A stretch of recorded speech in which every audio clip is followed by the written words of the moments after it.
Saudara, sebuah kasus pelecehan seksual yang terjadi di Mataram, Nusa Tenggara Barat tengah menjadi sorotan masyarakat luas. Pasalnya, seorang penyandang disabilitas yang tidak memiliki kedua tangan ditetapkan sebagai tersangka oleh polisi. Publik pun bertanya-tanya, bagaimanakah sebenarnya konstruksi dari kasus ini? Dan benarkah seorang pria yang tidak memiliki kedua tangan bisa melakukan pelecehan seksual? Awalnya santer dikabarkan bahwa IWAS, seorang penyandang disabilitas yang tidak memiliki dua tangan, melakukan pemerkosaan. Namun ternyata polisi menyebut kasus ini bukan pemerkosaan, tetapi laporan peristiwa pelecehan seksual. Laporan ini dilakukan korban ke polisi pada 7 Oktober 2024 lalu. Di Treskrimum Polda NTB, Subdit PPA menindaklanjuti laporan ini. Sejumlah langkah dilakukan polisi mulai dari penyelidikan, mengumpulkan barang bukti, maupun meminta keterangan ahli.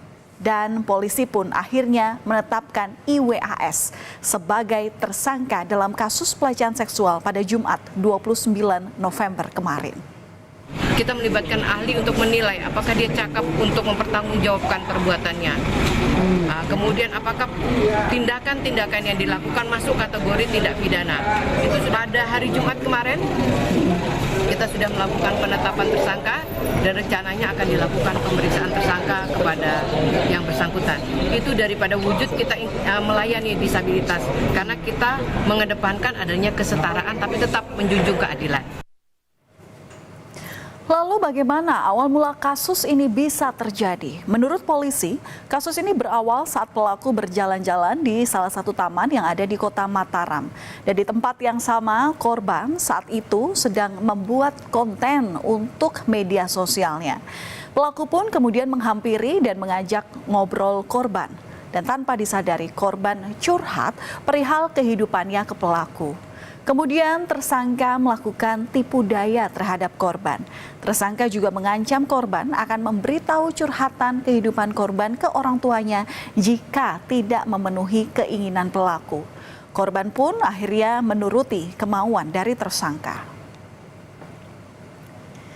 Keduanya pun, saudara, pergi meninggalkan taman tersebut dan menuju ke salah satu tempat penginapan dengan menggunakan sepeda motor korban.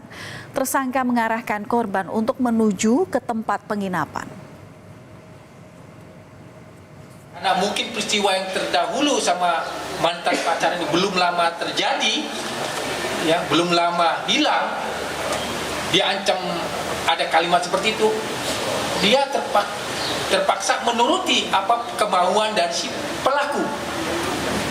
Ya, berangkatlah ke salah satu homestay yang memang kendaraan yang digunakan kendaraan korban, karena memang pelaku tidak membawa kendaraan, tetapi yang mengarahkan ke homestay atas nama Homestay Nans itu adalah si pelaku.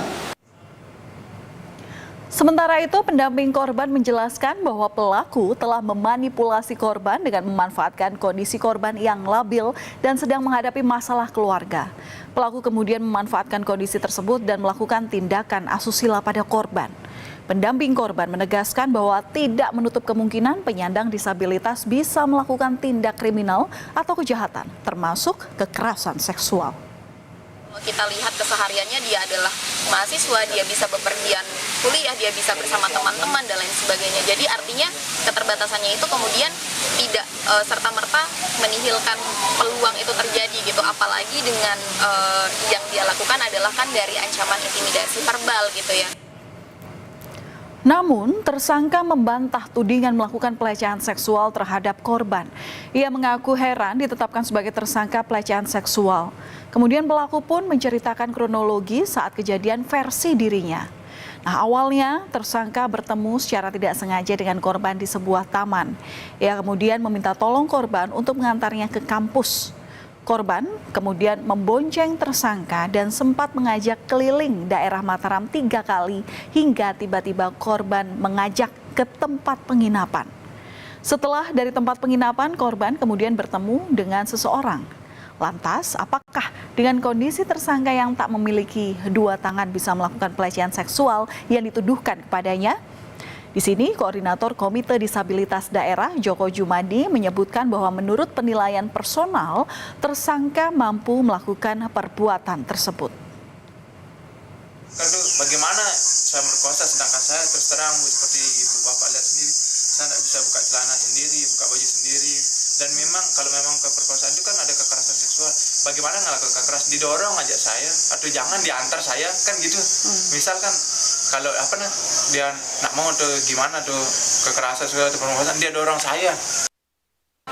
Tersangka itu memang memiliki kemampuan untuk melakukan tindak pidana sebagaimana yang dimaksud di dalam pasal 6C Undang-Undang TPKS, memang mampu. Jadi kami juga melakukan, kalau di dalam konteks penanganan kasus kan di awal ketika disabilitas berhadapan dengan hukum itu ada namanya penilaian personal, dan penilaian personal ini kami lakukan antara Polda dengan KDD, itu melakukan penilaian personal sehingga memungkinkan bahwa memang si pelaku Banyak pihak yang masih bingung apakah benar tersangka yang merupakan disabilitas tak memiliki dua tangan ini bisa melakukan hal tersebut. Namun seiring berjalannya waktu, jumlah korban bertambah.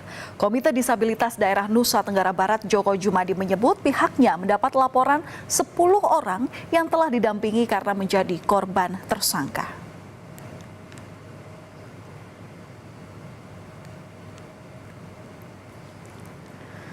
Terbaru, Saudara, pada Selasa 3 Desember, satu orang yang diduga juga menjadi korban pelecehan seksual oleh tersangka telah melapor ke Mapolda NTB. Korban melapor ke Mapolda NTB dengan didampingi oleh pendamping korban sebelumnya. Sehingga total korban yang melapor ke polisi sebanyak 2 orang. Tersangka pun mempertanyakan jumlah korban yang semakin bertambah. Tersangka menyebut bahwa saat kejadian hanya ada 1 orang. Namun ia bingung mengapa korban menjadi lebih dari 1 orang. Masyarakat banyak memberikan informasi ke KDD soal adanya korban-korban baru yang totalnya sekarang ini sekitar 10-an. Yang sudah di BAP kan 3. Jadi yang di BAP itu berstatus sebagai saksi dan juga saksi korban, bukan saksi yang menyaksikan atau menjadi saksi perbuatan kepada si pelapor yang pertama, tetapi dia menjadi saksi sebagai korban selanjutnya. Kan pertama 1 cewek, yang saya ajak pergi 1 cewek, kok ada 2 yang masuk ke kamar itu? Enggak, maksudnya yang laporan itu lagi. ya gitu. Laporan ada 2 korban. Ya itu ditambahin sama siapa polisinya atau siapa gitu. Saya ditanya-tanya sama polisinya, mungkin yang dulu-dulu itu dinain atau gimana, itu yang saya nggak tahu. Saya nggak berani ngomong apa-apa. Yang pertamanya 1 laporan ini, yang saya bingungkan mungkin dicari-cari kesalahan saya yang dulu-dulu.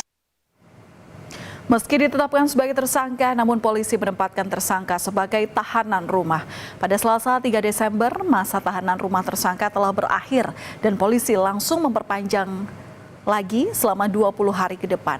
Hal ini dilakukan karena bersamaan dengan jumlah korban yang melapor dengan aduan yang sama ke Polda NTB menjadi 2 orang. Sekarang kan berkasnya sudah di tahap pertama. Tahap pertama, Iya, P19 ya Pak? Udah pemeriksaan, berarti kan udah diperiksa sebagai tersangka. Dan statusnya Agus sekarang kan tahanan kota. Tahanan rumah ya? Tahanan rumah. Sampai tanggal berapa Pak? Habis hari ini. Hari ini? Perpanjang. Akan diperpanjang ya Pak ya? Saudara, tersangka IWAS dijerat dengan pasal 6C Undang-Undang Nomor 12 Tahun 2022 tentang Tindak Pidana Pelecehan Seksual atau TPKS. Kasus ini sungguh mengagetkan banyak pihak, Saudara, karena banyak pihak yang mempertanyakan keputusan dari polisi yang menetapkan IWAS, pria tak bertangan, menjadi tersangka dalam kasus pelecehan seksual. Apakah dengan kondisi fisik yang terbatas tersangka mampu melakukan hal tersebut? Menarik untuk kita simak terus, Saudara, hingga putusan hukum tetap.